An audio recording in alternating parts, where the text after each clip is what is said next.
Bismillahirrahmanirrahim. In the name of Allah, the Beneficent, the Merciful.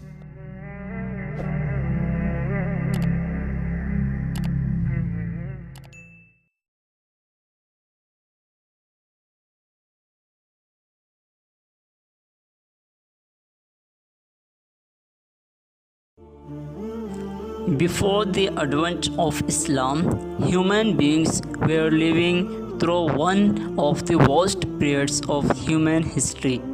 The line of prophets from the descendant of Isaac alayhi salam had come to an end with the ascension of Jesus alayhi salam to the heavens. In the centuries that followed, belief in the Trinity gained more and more acceptance among Christians until around the beginning of the 6th century. Only a handful of people still believed in the Islamically monotheistic teachings of Jesus alayhi salam. The entire world was engulfed in darkness. Describing the prior to his prophethood, the Messenger of Allah alayhi salam said, "Verily, Allah looked at the inhabitants of the world and despised them, both the Arabs and foreigners among them, except for some remnants from the people of the book, that is, those among them who still believed in pure Islamic monotheism." Polytheism and idol worship had become widespread. Some people apostatized from their religion, others didn't follow any religion at all, other than ritualistic acts of worship they performed to idols, and others believed in a distorted form of a divinely revealed religion. In short, almost all of the inhabitants of earth were living in a state of darkness and ignorance. As for the Jews, their religion had become a soulless set of rituals, and they had become greatly influenced by neighboring nations or by nations that had subjugated them. And so the Jews took from them many of their polytheistic beliefs and practices. As one Jewish scholar put it, that the prophets were constantly furious about idol worship proves that the concepts of idol worship and polytheism had crept their way into the souls of the children of Israel. They were a people who entertained superstitious and polytheistic beliefs, and the Talmud attests to the fact that the Jews were strongly attracted to the idea of idol worship. Judaism had reached its nadir just prior to the prophethood of Muhammad sallallahu alaihi wasallam.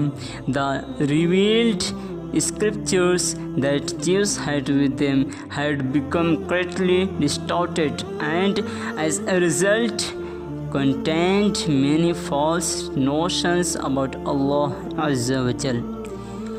As for Christianity, distortion and false interpretations corrupted its pristine teachings, so that it no longer remained a religion of pure monotheism. Many polytheistic practices, with the concept of Trinity of course at the forefront, became established Christian doctrine. Jesus alayhi salam came to invite people to the worship of Allah Azza wa Jal alone. But polytheism was deeply ingrained in the souls of the people to whom he alayhi salam was sent. So that soon after his time, various polytheistic beliefs were being disseminated, all in the name of Christianity. If a Christian man was martyred, others attributed divine qualities to him and built little statues of him. People began to worship saints and martyrs, holding a statue not very different from the idols of the Quraysh. Saints were considered to be intermediaries between Christians and God. It was in the 4th century that the Trinity became the official doctrine of the Church, but it is only recently, in the later half of the 19th century, that the process through which Trinity became doctrine was made public. Magianism was also widespread at the beginning of the 6th century. Magians were known to have worshipped the elements, mainly fire. Houses of fire worship had been built in various places. Inside those houses, people were praying and following a strict set of guidelines and etiquettes.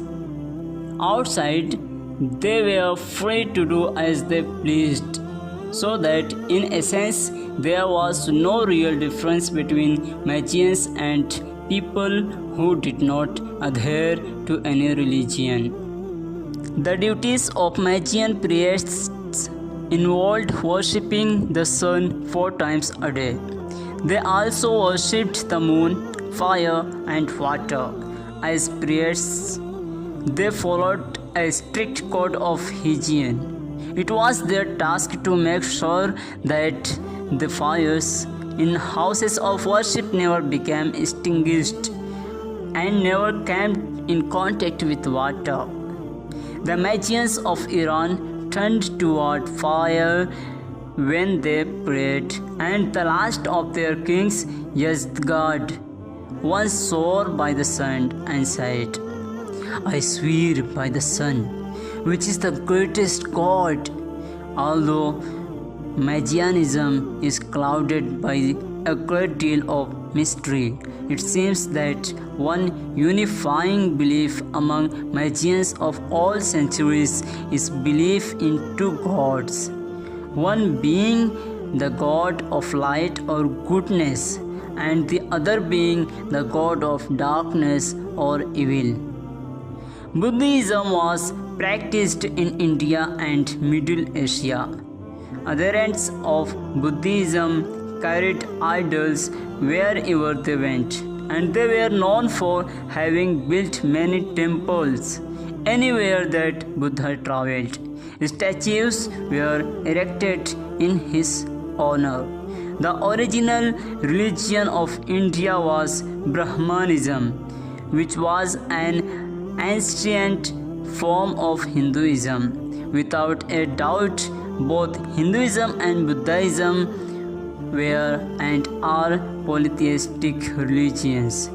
Around the time when the Prophet ﷺ was about to be sent to mankind as a warner and bearer of glad tidings, the people of the world were drowning in the mires of polytheism. It was as if members of each religion, Christians, Jews, Buddhists, and Brahmins, were competing with one another to see who could best glorify false deities.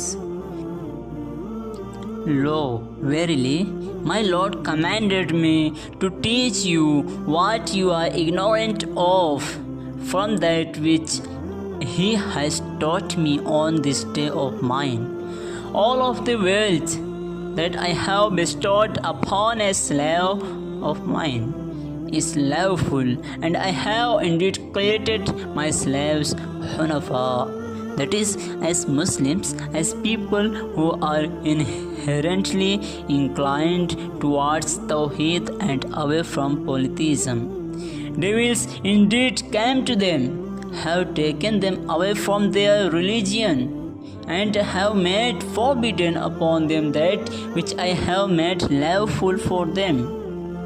and have ordered them to associate as partner to me that with which I have not sent down any authority.